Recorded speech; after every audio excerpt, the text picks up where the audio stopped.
مثلا أصحاب القرية إذ جاء المرسلون إذ أرسلنا إليهم الطير فكذبوهما فعززنا بثالث وجاء من أقصى المدينة رجل يسعى قال يا قوم اتبعوا المرسلين اتبعوا من لا يستطيع مجدا وهم مهتدون ভাষা দেশের বাড়ি কিশোরগঞ্জ বলে আসলে যাই একবারে যাব আপনি আসলে আমরা আপনাকে দেখতে পারলাম একটা ব্যতিক্রমভাবে আপনি এখানে বসে আছেন সবাই যে জায়গায় জটলা বেঁধে আসছে আপনি কি কোনো সংগঠনের পক্ষ থেকে নাকি আপনিও রাজনীতি করেন কি সমাচার আপনি আসলে আপনার পরিচয়টা একটু দিয়ে শুরু করেন আমার দেশের বাড়ি কিশোরগঞ্জ তারাইল থানা আমার তারাইল থানা আমি নরসিংদীতে চাকরি করি একটি মসজিদে প্রায় 10 বছর ধরে নরসিংদীতে একটি মসজিদের দায়িত্বে আছি নরসিংদী সদর আলোকবাড়ি ইউনিয়ন খুদাদিলা গ্রামে একটি মসজিদের দায়িত্বে আছি আর আমি রাজনীতিবিদ হিসাবে আমি বিএনপির সাথে জড়িত আমি উলামা দলের একজন কর্মী এবং আমরা দেখতে পাচ্ছি আপনি কোরআন শরীফ নিয়ে অনেকক্ষণ ধরেই তেলাওয়াত করছেন আপনি এখন পর্যন্ত কয় খতম দিলেন এবং আপনার আসলে এখানে এই ইচ্ছাটা কেন এরকম ভাবে বলো আমার ইচ্ছাটা একমাত্র আমি খালেদা জিয়াকে আমি আমার বোঝার পর থেকে আমি তাকে ভালোবাসি এখন আমি জানি কোরআনের অনেক ফজিলত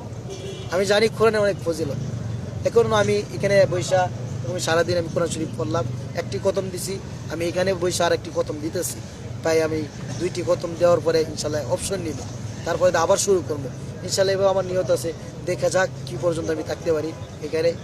আমি কতটুকু দোয়া করতে পারি যতক্ষণ পর্যন্ত আমাদের বেগম খালেদা জিয়া এখান থেকে হাসপাতালে যতদিন পর্যন্ত থাকবে আমি ইনশাল্লাহ নিয়ত করছি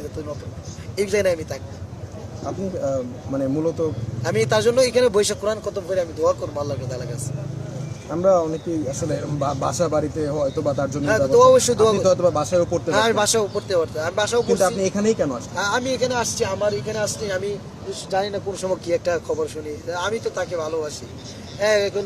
এই তার কাছে আইসা আমি পড়তেছি আর একটু মনে একটু শান্তি লাগতেছে এটাই আমার তার কাছে আইসা পড়তেছি এটা আমার মনে একটু শান্তি লাগতেছে আমি তার অনেক কর্মীদেরকে দেখতেছি অনেক এই হিসেবে আমার আরেকটু শান্তি লাগতেছে কখন আসছেন আমি এখানে আসছি 10টা বাজে 10টা থেকে এখন পর্যন্ত 2 খতম দিয়ে ফেললেন না 10টা থেকে আমি সারাদিন আজকে সকাল থেকে পড়তেছি এক খতম দিয়ে শেষ করছি আরেক খতম পড়তেছি এখানেই ছিল হ্যাঁ এখানে সকাল থেকে তো আর এখানে না সকাল থেকে এখান থেকে 10টা থেকে বসছি 10টা থেকে বসছি আপনার বেগম জিয়া সম্পর্কে আসলে মানে চিন্তা ভাবনা কেমন ওনার তো প্রায় 80 বছর বয়স হয়ে গেছে বয়স্ক মানুষ আমি তাকে মানে আমার জানার মতে তিনি অনেক ভালো মানুষ আমি ভালো মানুষ যদি না হইতো তাহলে আমি একজন হাফেজ মাওলানা হয়ে আমি এই দলটা আমি কীভাবে সাপোর্ট আমি জানি যার যে মঞ্চে যে দল করুক আমার কোনো আপত্তি নেই কিন্তু আমি জানি আমার নেত্রী ভালো এই হিসাবে আমি তার জন্য সর্বাবস্থায় দোয়া করতেছি আপনি তার দল নিয়ে আসলে আপনার প্রত্যাশাকে আগামীতে উনি ইনশাআল্লাহ আগামীতে ইনশাআল্লাহ আমরা সংসদে আমরা ইনশাআল্লাহ যাব এটা আমাদের আশা বেগম জিয়া সম্পর্কে বলেন আপনি ওনাকে আসলে 80 বছর বয়স হয়ে গেছে এই বয়সে তো আসলে সবাই আর দীর্ঘদিনের উনি আসলে অসুস্থ আছে দীর্ঘদিন ধরে তিনি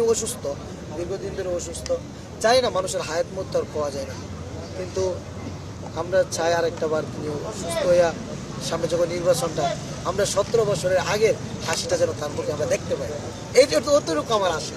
যে 17 বছরের আগের হাসিটা যেন তার মুখে দেখতে পাই অতটুকু আশা যেন আমি দোয়া করছি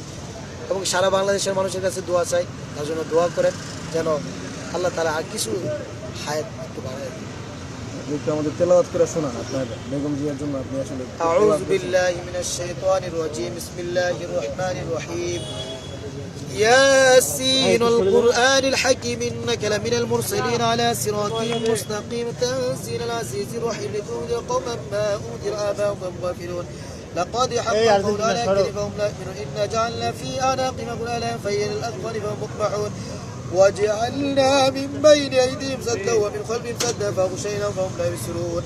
وسواء عليهم أنذرتهم أم لم تنذرهم لا يؤمنون إنما تنذر من اتبع الذكر وخشي الرحمن بالغيب فبشرهم بمغفرة وأجر كريم إنا نحن نحيي الموتى ونكتب ما قدموا وآثارهم كل شيء أحصيناه في إمام مبين واضرب لهم مثلا أصحاب القرية إذ جاء المرسلون إذ أرسلنا إليهم الطير فكذبوهما فعززنا بثالث فقالوا إنا إليكم مرسلون قالوا ما أنتم إلا بشر مثلنا وما أنزل الرحمن من شيء إن أنتم إلا تكذبون قالوا ربنا يعلم إنا إليكم لمرسلون وما علينا إلا البلاغ المبين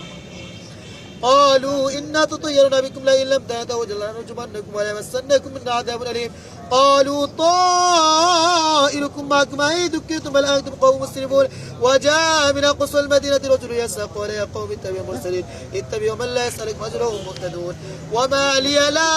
أعبد الذي فطرني وإليه ترجعون أتخذ من دونه آلهة إن يردن الرحمن بذل لا تغني عني شفاعة شيئا ولا ينقذون إني ذل في ضلال مبين إني آمنت بربكم فاسمعون قيل ادخل الجنة قال يا ليت قومي يعلمون بما غفر لي ربي وجعلني من المكرمين وما أنزلنا على قوم من بعد من جود من السماء وما كنا منزلين إن كانت إلا صيحة واحدة فإذا هم خامدون يا حسرة على العباد ما يأتيهم من رسول إلا كانوا بيستهزئون ألم يروا كما أهلكنا قبلهم من القرون أنهم إليهم لا يرجعون وإن كل لما جميع الذين محضرون وآية لهم الأرض الميتة أحييناها وأخرجنا منها حبا